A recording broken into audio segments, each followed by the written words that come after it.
생활에 대한 말씀으로 나누겠습니다. 지금까지 13장 1절에서부터 10장까지는 우리가 사랑의 빛에 대해서 얘기를 하면서 국가를 향해서는 순종하고 순응하는 태도로 그리스도인들은 살아야 된다. 그 다음에 사회에 대해서는 책임을 감당하는데 세금도 내야 되고, 그리고 법 질서를 잘 지키는 그리스도인이 되어야 된다.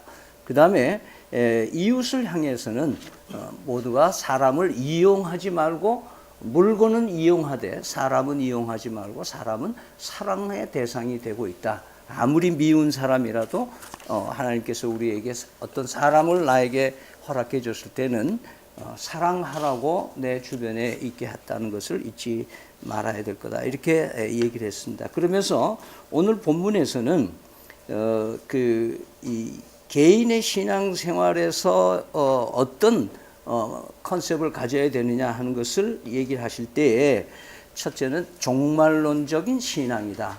왜냐하면 마지막 때가 가까웠기 때문에 우리 신앙인은 그 구원의 완성하시는, 이미 받은 구원과 오늘 하루하루에 받는 구원뿐만 아니라 앞으로 완성되는 구원에 이르기까지 우리가 개인적인 신앙생활, 그러니까 내가 쓰러지면 안 되잖아요.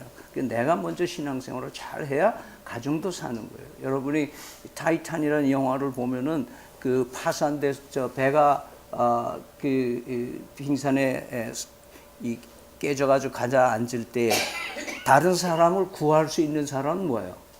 자기가 보트에 타고 있든지 아니면 자기가 다른 보조기구에 생명이 있는 상태여서만 다른 사람을 구할 수가 있지, 자기도 죽어가는 사람은 다른 사람을 구할 수가 없는 것과 마찬가지로 내 개인의 신앙이, 그래서 여러분들 YN야나 여러분 요셉이나 여러분들에게 이 성경을 자꾸 권하고 이렇게 말씀을 자꾸 스트레스 주는 가장 큰 이유는 뭐냐 하면, 아마 대부분 우리 어른들은 청소년기를 지나왔던 사람들에게는 내가 그때 좀 그렇게 좀 많이 잘 열심히 했으면 하는 생각을 가질 때가 많을 것입니다. 그래서 그런 의미에서 이런 개인적인 신앙이 있어야 되는데, 그것은 종말론적 신앙, 그리고 예수 그리스도 중심의 신앙생활이 돼야 된다. 사람 중심이 아니고 교회 중심이 아니고 예수님 중심의 신앙생활을 해야 된다라고 하는 것이죠. 그러면서 이 때는 가야로 깨어 있는 시대가 되어야 된다. 오늘 본문의 11절에 보면, 또한 너희가 이 시기를 알거냐, 자다가 깰 때가 벌써 됐다. 이때 이 시기는 굉장히 어두운 시대인데 이제 새벽이 가까워요. 여러분, 제일 어두운 때가 언제냐? 동이특위 바로 직전이 가장 어두운 때라는 표현을 합니다.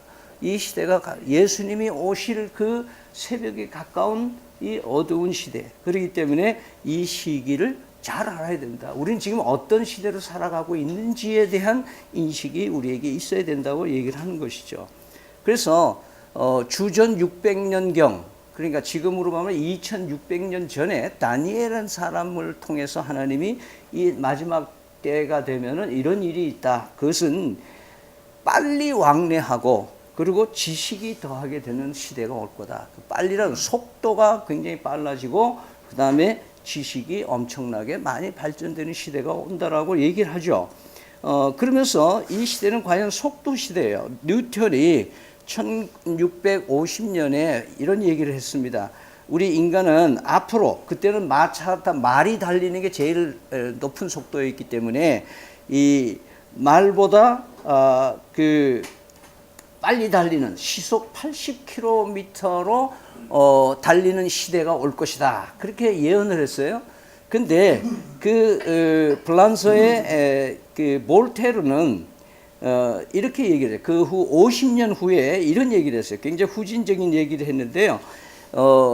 80km 이상으로 사람이 달리면 심장마비가 일어나고 그리고 질식사가 될 거다. 그렇게 얘기를 한 거예요. 그러니까 얼마나 볼테르는 철학가고 그런 문학적인 거는 있지만은 이 과학적인 두뇌는 별로 없었던 것으로 보여지는 겁니다. 그러면서 이 시대가 속도가 여러분 어느 정도 빨라졌는지 알죠? 여러분 비행기가 그 쇳덩어리가 300명, 400명씩 싣고 몇 킬로 달리죠? 1200km를 달리고 있습니다. 그래도 한 사람도 심장병 안 걸리잖아요. 네. 그래서 속도가 돼요. 그 다음에 지식의 정보 양이 증가되는 거예요. 여기는 10년 단위로 된 거예요. 지금 2010년을 기준으로 했을 때 그 전에 보다. 그래서 50년 전하고 지금하고 지식의 증가율은 약 30배가 되고 있다. 그러니까 굉장히 지금 빠른 속도로 지식이 증가되고 있으면서 옛날에 우리는 한라산 높이가 뭐 몇 메타고 백두산이 몇 메타고 이거 시험 봐가지고 중학교 가고 이랬던 시절이 있는데 이건 이제는 지식이 아니잖아요. 그런 것들을 지식으로 사실 않습니다. 그러니까 앞으로 그래서 이제 요즘에 지식 기반 사업들이 만들어지면서 빅데이터라고 하는 그런 용어가 나옵니다. 그 데이터를 여러분이 폰이나 PC에는 여러분들이 사용하고 활용하는 것에 데이터들이 있어요. 그 통계 자료들이 있어요. 그 통계 자료들을 큰 데다 한 군데다 다 모아놓은 것을 빅데이터라 그렇게 얘기를 하고 있습니다. 그래서 이 빅데이터는 뭐 교통, 문서 할 거 없이 다양한 여러분들이 이 부산 시내 CCTV 이런 것들이 다 센터에서 다 볼 수 있도록 하고 있고 여러분 스마트폰에 위치 추적 같은 게 되고 하는 이런 모든 것들은 다 기반이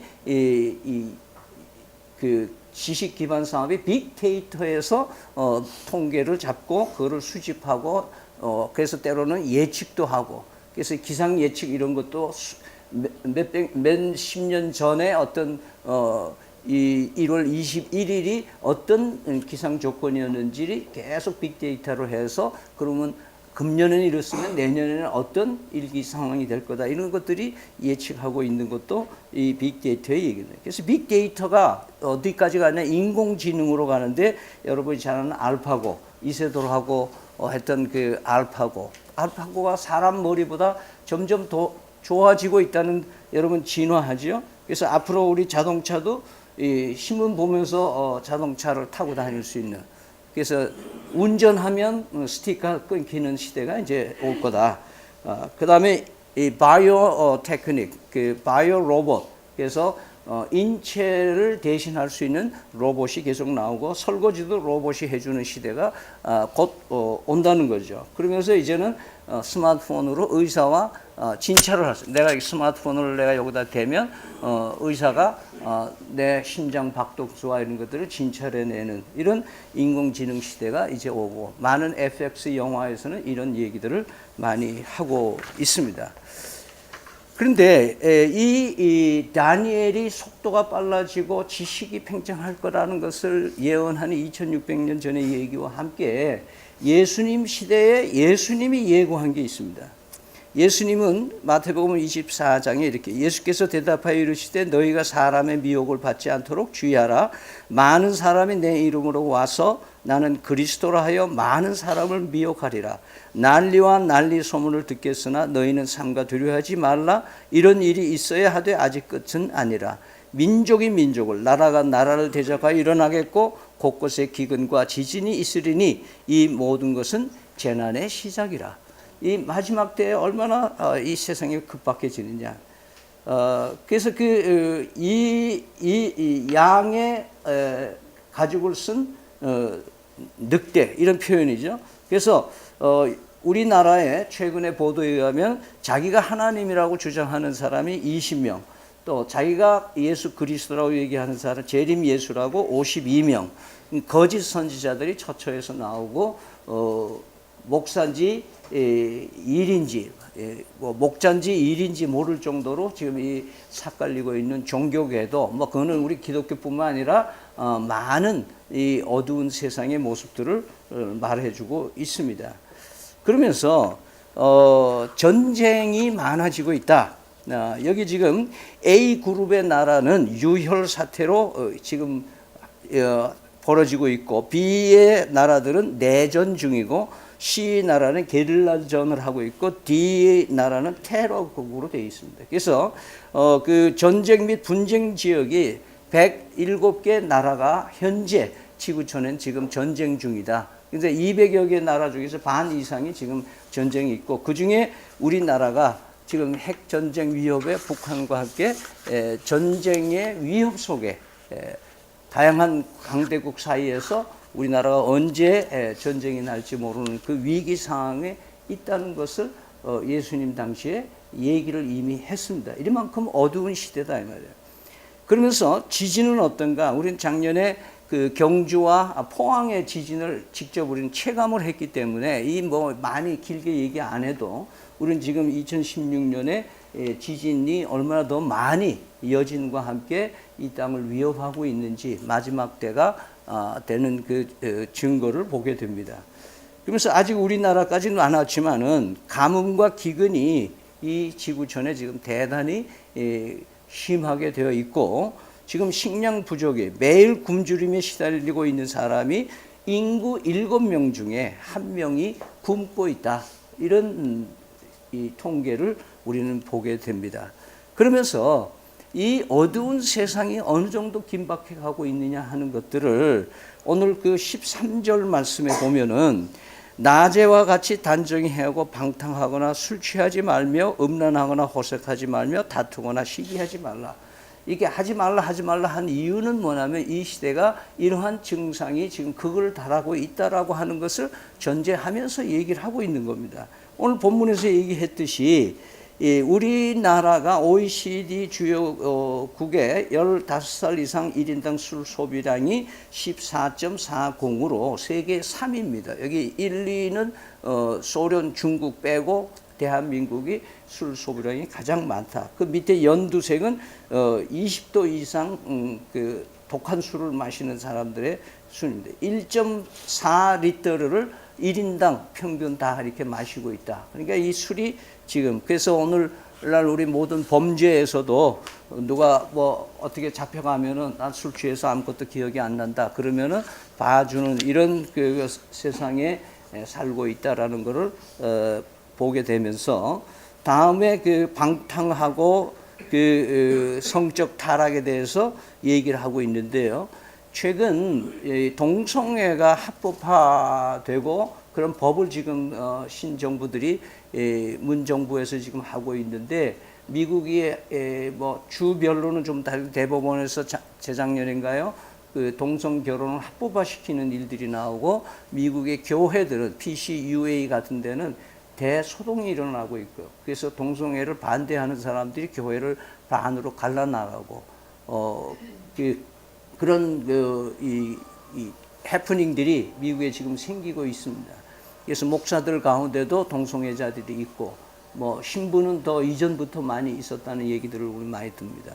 그래서 이 에이즈라고 하는 재앙의 질병이 우리나라는 지금 숨겨져 있긴 하지만 많이 통계를 발표하지 않는 것 중에 하나이긴 한데 이 에이즈와 동성애의 밀접한 관련성 정부가 만든 공식적인 자료에서 이미 발표를 2011년에 했어요. 그래서 우리나라의 경우 HIV는 성병 중에 하나고 에이즈는 여러분이 잘 아는 항생제가 듣지 않는 그런 몸의 질병의 무방비 상태로 되는 신체 조건을 말하죠. 그러니까 동성간 성접촉이 실질적으로 이 에이즈의 원인이 된다라고 얘기를 하고 있습니다. 그러면서 2015년에 우리 한국의 HIV와 에이즈 통계를 보면은 내국인 1018명 중에서 이 에이즈에 대한 얘기인데 20대가 34%가 20대가 걸리고 있다. 그 말은 뭐냐면 지금 젊은 세대들이 이 분별력이 아직도 없을 때에 시대의 흐름에서 그 퀘어 축제라고 그 동성애자들이 축제하는 거 보고 미국에서는 제일 샌프란시스코는 이 아예 5 색깔 깃발로 가득 찬 그런 그 동성애 이 모범 번창하는 도시 중에 하나로 되어 있긴 한데요. 이런 현상이 지금 우리는 한국에 알게 모르게 우리가 의식하지 못하던 이 끔찍한 일들이 지금 벌어지고 있는 이 세상이다. 얼마나 어두운 세상인가 이거죠. 그러면서 이 동성애와 이런 문제들이 우리 가정도 파괴하고 교회도 파괴하고 나라도 망하게 할 가능성이 있다라는 것을 지금 성각자들은 얘기를 하고 있습니다. 그러면서 이런 방탕한 것뿐만 아니라 싸움과 분쟁이 심해져요. 국회는 그 정쟁에 의해서 완전히 전쟁터가 되고 있고, 그리고 서로 미워하고 싸우고, 그리고 모든 자기 이익을 위해서 투쟁하는 이런 시대.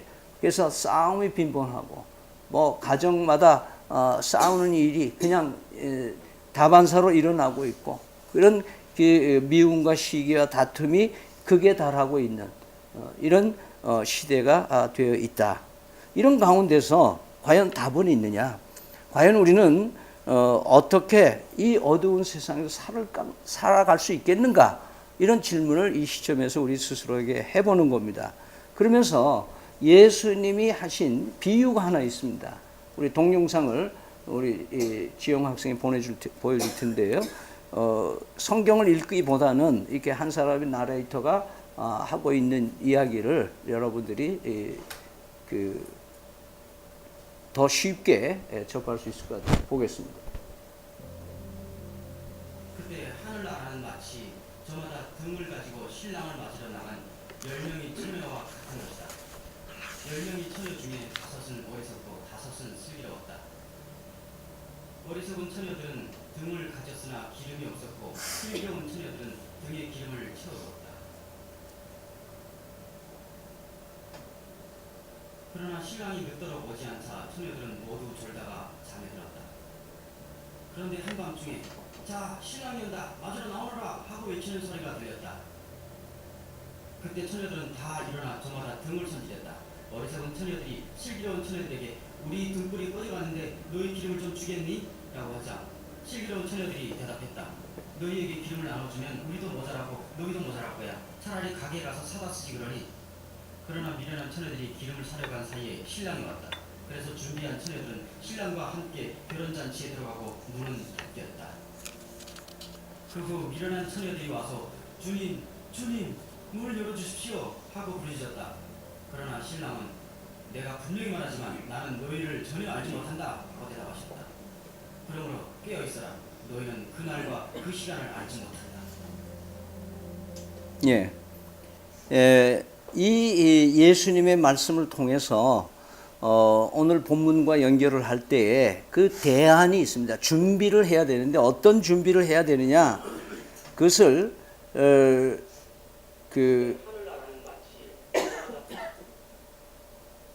네, 제가 이거를 안 되는 줄 알고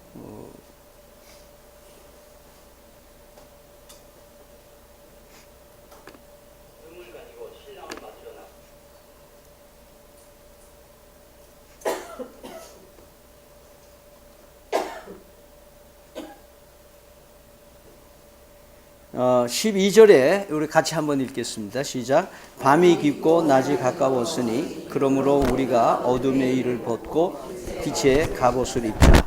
자, 대안이 뭐냐면 우리는 어떤 준비를 해야 되느냐 하면 빛의 갑옷을 입어야 된다. 그러니까 옛날 입던 옷, 옛날 습관, 옛날 생각, 옛날 의식 이런 것들은 다 벗어버리고 새로운 예수 그리스도의 빛의 갑옷으로 갈아입어야 된다. 여러분 이것이 좀 더 실감나게 하려면 어벤져스라는 영화를 젊은 사람들은 다 봤을 텐데 거기에 이 주인공들은 영화 배우들이긴 하지만 이 어벤져스 이 사람들은 이런 평범한 사람들입니다. 근데 이 사람들이 이 수트라 그래요. 수트. 옷을 새로 갈아입어요. 옷을 갈아입으면 이 사람들은 엄청난 초능력의 사람들이 되는 거예요. 엄청난 초능력의 사람. 다시 말해서 우리는 신앙이 약하고 나는 부족하고 나는 정말 할 수는 없지만 빛의 갑옷을 입으면 뭐예요? 일단 한번 입으면 어떻게 돼요? 우리는 복음의 능력을 입고 성령의 권능을 받게 되는 놀라운 역사의 사람이 될 수 있다라고 하는 것을 오늘 시사해 주는 것을 말합니다. 그래서 오늘 본문에서는 빛의 갑옷을 입어라. 그리고 14절에서는 뭐라고 그래요? 같이 읽을까요? 오직 주 예수 그리스도로 옷 입고 정력을 위하여 육신의 일을 도모하지 말라. 예수 그리스도로 옷을 입으라 말이에요. 그러니까 옛 옷을 벗어버리고 그러니까 옛날 거 자꾸 만지작거리고 그거 이 정력을 위해서, 육신을 위해서 내가 즐기고 이거 내가 취미로 하는 거 뭐 이런 것들을 가지고 계속 이렇게 만지작거리고 있으면 결국 나는 힘이 없는 크리스찬, 능력이 없는 크리스찬, 세상에서 손가락 짚받는 그리스도인, 뭐 전도를 해봐야 니나 잘 믿어라 이렇게 할 대상으로 우리는 살아갈 수밖에 없는 것이다. 그래서 그리스도로 입으라는 거예요. 바울 사도는 이런 얘기를 했습니다. 그런즉 서서 진리로 너의 허리띠를 띠고 의의 호심경을 붙이고 평안의 복음이 준비한 것으로 신을 신고 모든 것 위에 믿음의 방패를 가지고 이로써 능히 악한 자의 모든 불화살을 소멸하고 구원의 투구와 성령의 검 곧 하나님의 말씀을 가지라. 모든 기도와 간구를 하되 항상 성령 안에서 기도하고 이를 위하여 구하기를 항상 힘쓰며 여러 성도를 위하여 구하라. 하나님께서는 우리에게 뭐예요? 초능력, 성령의 권능을 예수 그리스도를 믿는 순간 우리에게 주신 거예요. 이 수트를 걸치기만 하면 돼. 갈아입기만 하면 스파이더맨처럼, 배트맨처럼, 여러분들이 이 캡틴 아메리카처럼, 여러분들이 어떤 그 아이언맨처럼 새로운 수트를 입기만 하면 여러분들의 삶을 통해서 하나님의 역사가 일어나는 줄 믿으시기를 바랍니다. 그래서 이것을 쉽게 더 벗어 얘기하는 것은 여러분이 잘 아는 내비게이터 선교회라고 제자훈련의 쌍벽을 이루는 내비게이터 선교회 설립자 다슨 트럼만은 수레바퀴 이론을 만들어냈습니다. 수로바퀴 가운데 이 바퀴가 이렇게 있으면 바퀴살이 4개가 있고 그 가운데 축이 그리스도로 되어 있습니다. 그리스도가 중심이 돼서 이 기도와 교제와 증거와 말씀으로 단련될 때 이 바퀴는 원만하게 굴러가고 힘이 있고 에너지가 만들어지는 그리스도인이 된다. 이것이 이 바퀴 이론입니다. 여러분이 잘 아는 CCC를 창설했던 빌 브라시라는 분은 이분은 사형리를 후속으로 더 성령 충만에 관한 소책자를 만들면서 이런 예수 그리스도가 내 마음의 왕좌, 왕의 자리에 나는 예수님이 주인님이 되셔야 된다. 예수님이 내 통치의 시스템의 핵심이 되어야 된다. 그래서 그 나라와 그 의를 구하는, 그러니까 생의 우선순위를 예수 그리스도가 최종 결정자로서 내 인생을 살아가도록 맡기는 것이 그 사람이 형통하는 길이고 그 사람이 파워풀한 그런 수트를 입고 살아가는 사람이다. 그러면서 오늘 우리가 보는 것은 세상을 향해서 능력 있는 사람으로 살아가려면 개인의 생활 속에서 모든 영역에서 예수 그리스도를 통해서 풀어가는 삶을 살아야 된다는 거예요. 그래서 예수 그리스도로 수트를, 옷을 입고 있는 사람은 자신의 여가나 직업이나 돈이나 자신의 삶이나 교회나 내 소유나 결혼이나 교육이나 모든 것에 그리스도가 핵심 가치로 만들어질 때에 비로소 뭐예요? 나는 수트를 구비한 사람으로서 성령의 역사를 이루어 드리는 그리스도인으로 살게 된다는 것입니다. 그래서 우리 믿음찬 교회는 한 사람 한 사람이 그리스도 옷, 빛의 갑옷, 수트를 입을 수 있기를 바랍니다. 아멘. 여러분 믿음으로 주님 앞에 옛 것을 다 벗어버리고 그리고 새로운 옷을 입는 축복의 사람이 되어서 세상을 밝히는 능력 있는 성도들이 다 되시기를 축원합니다. 아멘.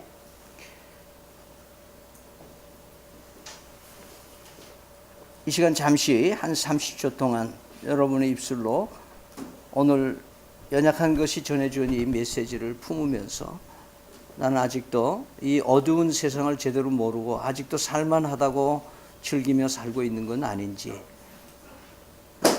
또 나는 이 위기의식에서 벗어나서 하나님의 권능으로 살아가는 이 옷을 입지 않고 아직도 옛 것을 만지작거리고 사는 것은 아닌지, 이 시간 벗어버리고 새롭게 빛의 갑옷을 입는 우리가 되기를 바랍니다.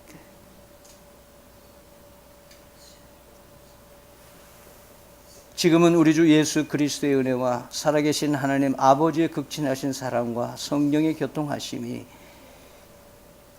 내 개인의 신앙생활이 먼저 예수 중심으로 예수님의 옷을 입고 살아가기를 다짐하는 사랑하는 성도들 머리 위에 지금부터 영원토록 함께 계실지어다. 아멘.